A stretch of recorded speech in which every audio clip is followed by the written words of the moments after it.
सभी मित्रों को मेरा नमस्कार। मैं हूं पक्षी परिवार उत्तराखंड से शिक्षक दिनेश चक्रवर्ती।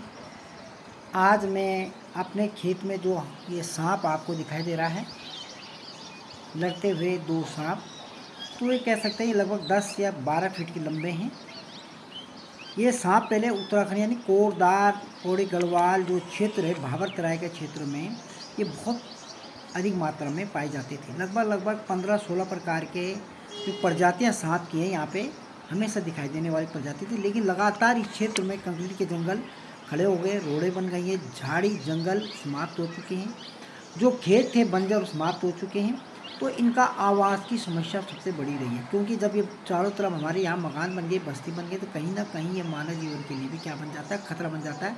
क्योंकि इस क्षेत्र का जो सबसे फेमस सांप है वो है किंग कोबरा। यानी किंग कोबरा अगर फनदार सांप अगर किसी को काट दे तो उसका बचना मुश्किल होता है। दूसरा करेत का सांप भी यहाँ होता है। वाइपर या आसानी से देखा जा सकता है। लेकिन अब इनके आवास होने के कारण से, जंगल कम होने के कारण से, घनी बस्तियाँ चारों तरफ होने से, जगह जगह मकान बनने के कारण से, लोगों का आवागमन होने के कारण से कहीं ना कहीं सांपों की प्रजातियों में भी विलुप्त होने के कगार पर कई प्रजातियां आ चुकी हैं। और ये मेरे घर के पास में कई वर्षों से आसपास रहते हैं। बोलो इन्होंने अभी तक ऐसा नुकसान तो पहुँचाया नहीं। तो मैं चाहता हूँ कि मैं शीघ्र इसका रेस्क्यू करके इसको किसी पास के जंगल में छोड़ दूँ, ताकि जहाँ सुरक्षित रहे। क्योंकि मानव गतिविधि के बीच में कहीं ना कहीं अगर नेवला की नज़र इस पर पड़ गई तो नेवला इसको दोनों को मार देगा या कोई व्यक्ति मार देगा।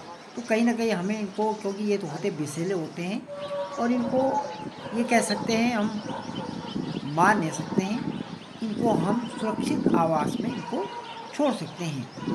पहले हमारे क्षेत्र में पूरा चारों तरफ से क्या थे, लंबे खेत थे, बंजर खेत थे, झाड़ियाँ थी, पेड़ थे और इनको भोजन भी आसानी से मिल जाता था। लेकिन अब सीमित जगह होने के कारण से ये क्या करते हैं कि आसपास इनके लिए भोजन की कमी होने के कारण से आसपास का चिड़ियों का जो घोंसला मैंने देखा, मेरे घर में बहुत से घोंसले से ये बच्चे ले गया। सामने बुलबुल का बच्चे थे उसको ले गया, या जंगल बबलर के बच्चे को ले गया, या यहाँ पर एक डब का था उसका ले गया। तो इस तरह से ये लगातार अटैकिंग करते रहते 24 घंटे। तो आसपास में भी कहीं ना कहीं पर्यावरण को थोड़ा बहुत नुकसान पहुँचाते हैं और इनका जो मूलभूत जो भोजन है वो इनको नहीं मिल पाता है। तो कहीं ना कहीं पर्यावरण में भूमि जमीन का कम होना बहुत बड़ा महत्व रखता है।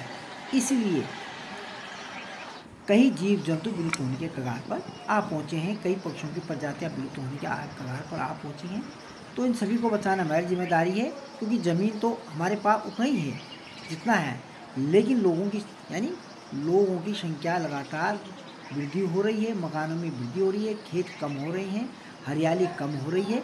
इस कारण से पर्यावरण पर बुरा प्रभाव पड़ रहा है। तो आज के लिए इतना ही, फिर लेकर आऊँगा एक नई वीडियो। जय हिंद।